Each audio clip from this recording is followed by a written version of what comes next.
Welcome to Alecia at Home, where we are all things creative. On this channel, we love to do all the creative things. We craft, we DIY, we thrift flip, we sew, we crochet, we do art. Pretty much if it's something crafty and creative, we do it here on this channel.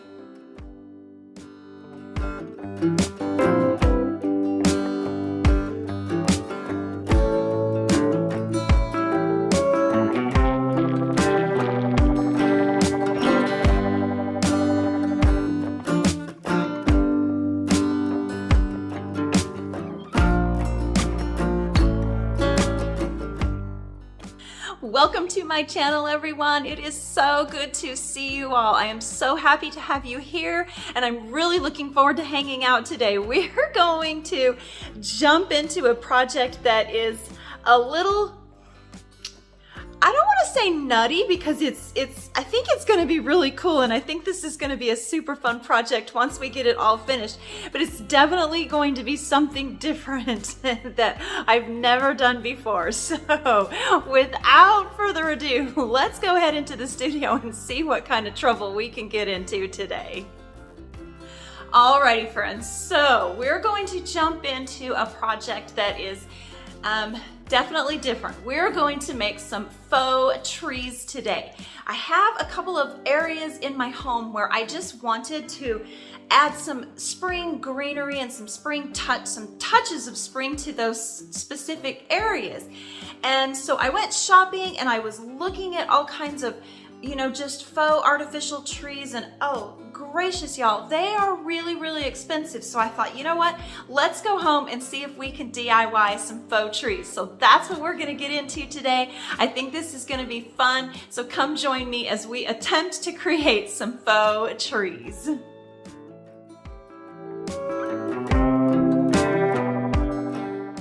For supplies, we are going to need some flower pots, some floral foam, a floral ball that I don't end up using, and some sticks that I cut from my garden.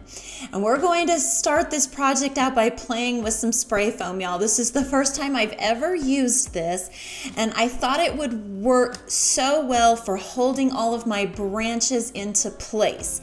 So I'm going to spray it right into the pot, and then as I stuck the stick in, it kind of collapsed a little bit, and so I sprayed in a little bit more. Now, I do want to warn you, this stuff expands, and it expands a lot. So try not to overfill your pot. And then of course this started to fall over, so to hold it into place, I am just going to take a piece of cardstock. I poked a hole in it and sat it, and it actually held it perfectly centered into the pot. And I did this same method with another branch that I placed in that pot that you can see up above. We're going to make 3 trees today. And so for this branch, I thought it might be easier to hold it in place if I put some hot glue in the pot first before spraying in the foam, and it didn't really work, y'all. So I could have just skipped this step altogether and saved myself some hot glue and a little bit of effort. So it was a good thought though, a good idea, but it didn't work. And so for this one, I ended up just taping all around the edges to hold it centered into place after I sprayed in the spray foam.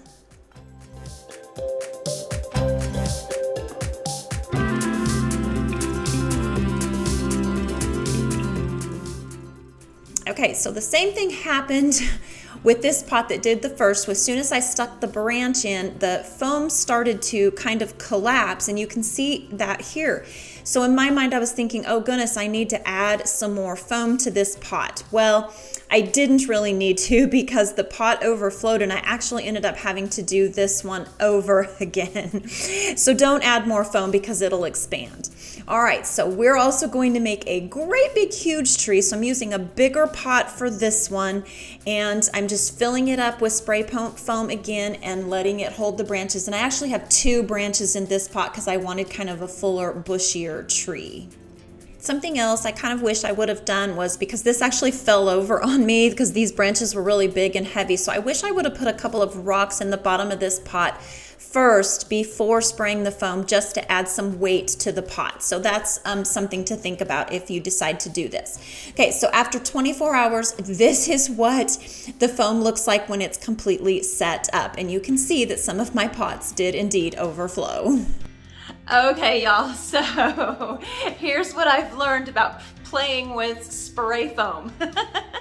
First of all, it was really fun. I kind of had fun with the stuff, and it's kind of squishy and just kind of fun to play with. But what I really learned is that this stuff, when they tell you it expands, oh my goodness, does it ever. So when I read the directions on the can, it said it would expand to about twice its size. It didn't. It expanded at least 3 or 4 times its size.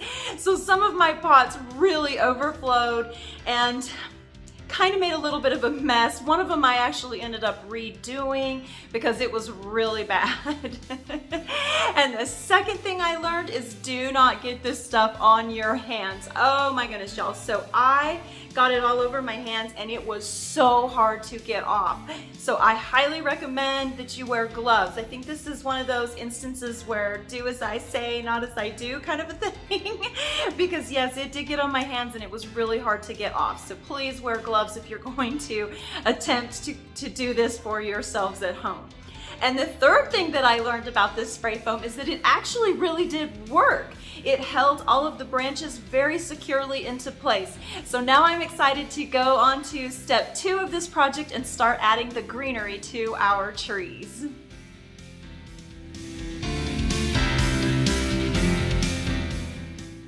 I'm really excited for this step of our project. It's going to be fun to turn these sticks into actual little trees. And my goal here was to kind of make these look like young saplings, you know, like brand new leaves that are first popping out in the springtime. So I don't overflow the branches very much. I kind of just stick one floral pick or greenery pick, and I got these greenery picks at Hobby Lobby, by the way. They had a great selection of greenery picks, and everything when I went was 50% off, so you cannot pass up that kind of a deal. Anyway, so I just stuck one branch on the end, or one greenery pick on the end of each branch, and then I kind of go back in and fill in some of the branches just part way down with another one, and then bend it over a little to just make it look like it's coming away from the branch. I hope that makes sense. And I am using floral tape here to attach all of these branches to our twigs. And I've never used floral tape before, y'all. This stuff was really interesting. And when I first peeled my first piece off, I was like, oh, well, how is this going to work? It's not sticky at all. But as you begin to work it and stretch it a little bit, because, you know, I'm pulling kind of tight to make sure that these are well secured to the twig. But as you pull the tape and stretch it, it becomes really sticky. Like stretching it activates the stickiness somehow. It's kind of like magic, and it was really kind of cool to work with, although this made my hands a little bit sticky too. So I had to stop and wash my hands a lot during this process. And I felt like if I tried to use gloves to do this, to keep the sticky off my hands, I wouldn't be able to feel the tape and wrap the stuff around the twigs as well, because, you know, gloves kind of prevent you from feeling, and I like to feel my stuff. I like to just feel my crafts, I guess. So anyway, I just go ahead and continue wrapping branches all around this little twig until I feel like it looks like a somewhat of a full tree, like a brand new spring tree. That was kind of the look I was going for with this.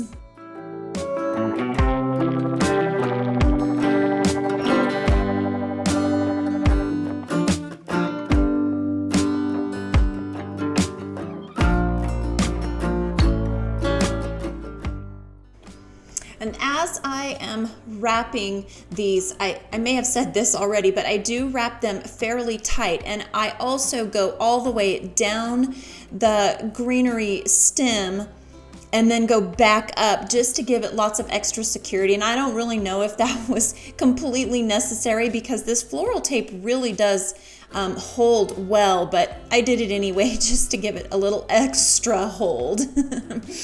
And one of the things that I did want to mention is I am using a brown floral tape on this one, because the brown tape actually matches the twigs I was going to use green, but then, or I started to use green actually, and then decided it didn't look very realistic because my twigs are actually a brown color, and this floral tape really blends in very well with the natural color of the twigs.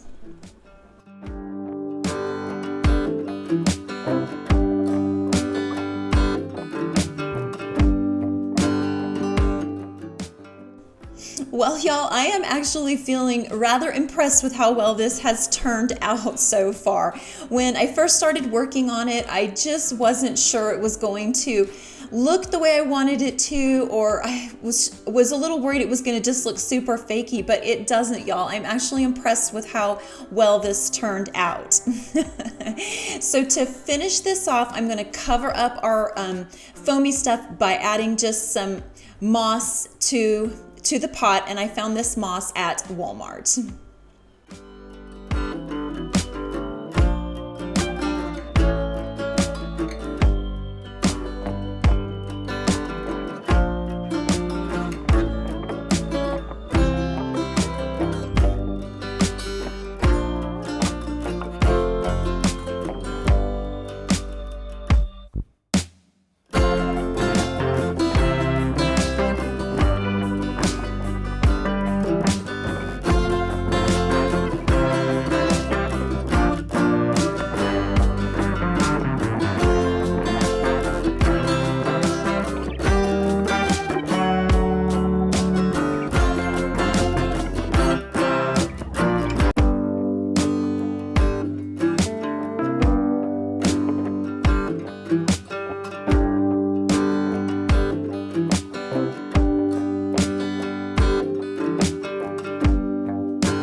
Our next little tree is going to be a little more simple because I only have one twig in this. So I'm going to kind of create this one to look more like a little vine, I guess you could say. And so I start by just filling the pot with some of this boxwood greenery that I found at Walmart. Oh, and by the way, these little pots that I used to secure all of our twigs into place, I got at Dollar Tree because I didn't want to use expensive pots to fill these up with foam. So, and then I placed my pots into a more decorative container after they were all finished. So anyway, I got a little sidetracked there, but I'm just going to go ahead and fill up the bottom of this pot with this boxwood greenery, and I just fill it up until the pot's pretty full. I usually, when I'm creating a little greenery piece like this, I usually go around the outside circumference first, fill that up, and then come back in and fill up the centers. So that's sort of the method to my madness here when I'm creating a greenery piece.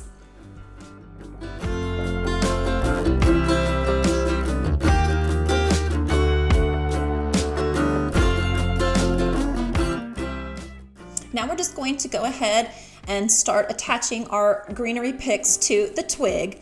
And I'm doing this exactly like I did with the first tree. However, something I did learn after working on that first tree was it worked better for me to cut the pieces of tape in smaller sections to get the greenery started on the twig first.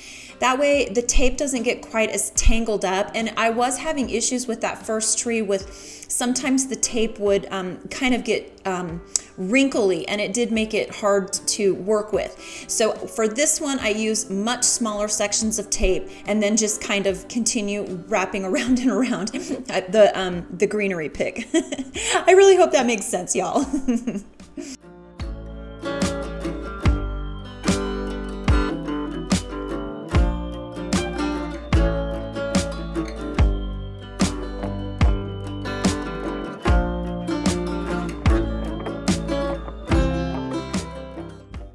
As I worked my way up this twig with our greenery, I do try really hard to make sure that my greenery picks are staggered and not like directly across from one another, if that makes sense, because I wanted it to look, spread out properly and proportioned properly on the twig. So I just work my way up, kind of staggering each piece of greenery as we go. And you can kind of see what I'm talking about here how they're sort of staggered all the way up. And another thing I did too was I tried really hard to make sure that I wasn't getting all the greenery placed just on one side of the twig. So I kind of twisted it around and moved it around so that I could cover all sides of the twig.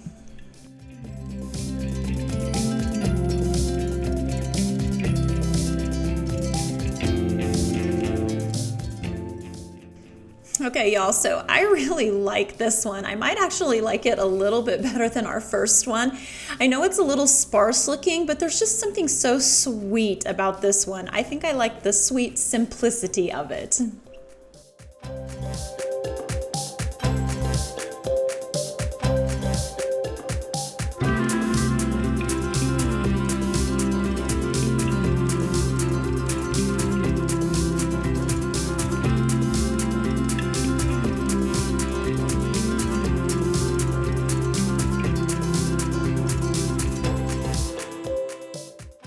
Okay, y'all, are we ready to tackle this big daddy? This is going to be a really large tree. I cut these branches off of a tree that needed pruning in my yard, and it's about 4 feet tall, and I'm not sure how big around what the circumference of it is, but it is pretty big and full. So I'm going to start by working from the bottom to the top on this tree, and I begin by first adding one greenery pick to the ends of every single one of these branches. And then I will go back in and start filling in all the middle sections until it begins to look a little bit more full and lively.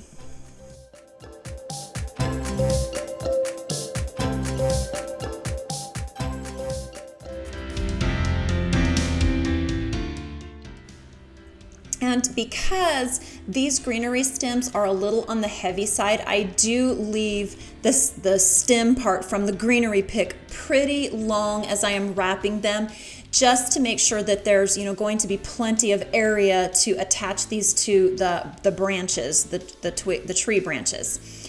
And again, I just go around all the way. I start from the top of the greenery pick, go all the way down the bottom, and then wrap all the way back up just to give this a lot of extra security. And remember, with this floral tape, you do kind of have to stretch and pull on it a little bit to activate the stickiness. And then after I get the whole branch wrapped, I kind of take my fingers and just kind of smush everything together and shape it to shape it so that it forms better against the actual natural twig.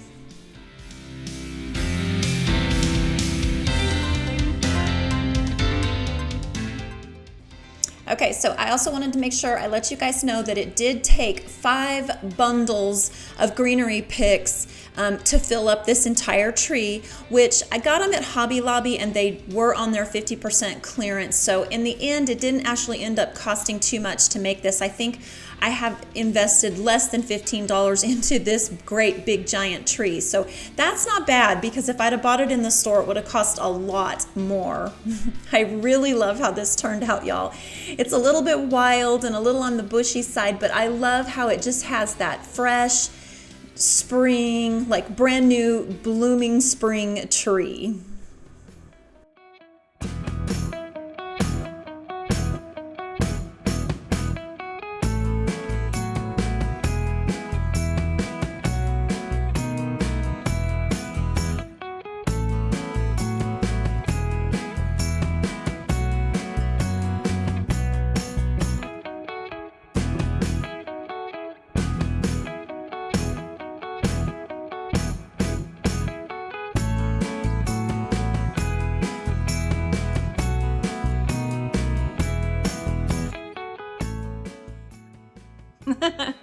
All right, friends, what do y'all think of our faux trees? I had so much fun with this project. I think they turned out pretty good. Our great big one is a little on the wild side, but I still like it, and I think I'm still gonna go ahead and use it because we worked so hard on it. So, and even though we got super sticky fingers and kind of, made some messes along the way, I still feel good about the end result. Y'all are gonna have to let me know what you thought of this idea.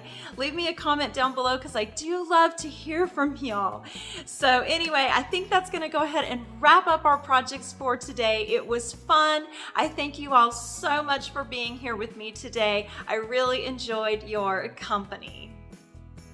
I look forward to seeing you all again next week. Until then, y'all take care, and I will see you soon. Bye.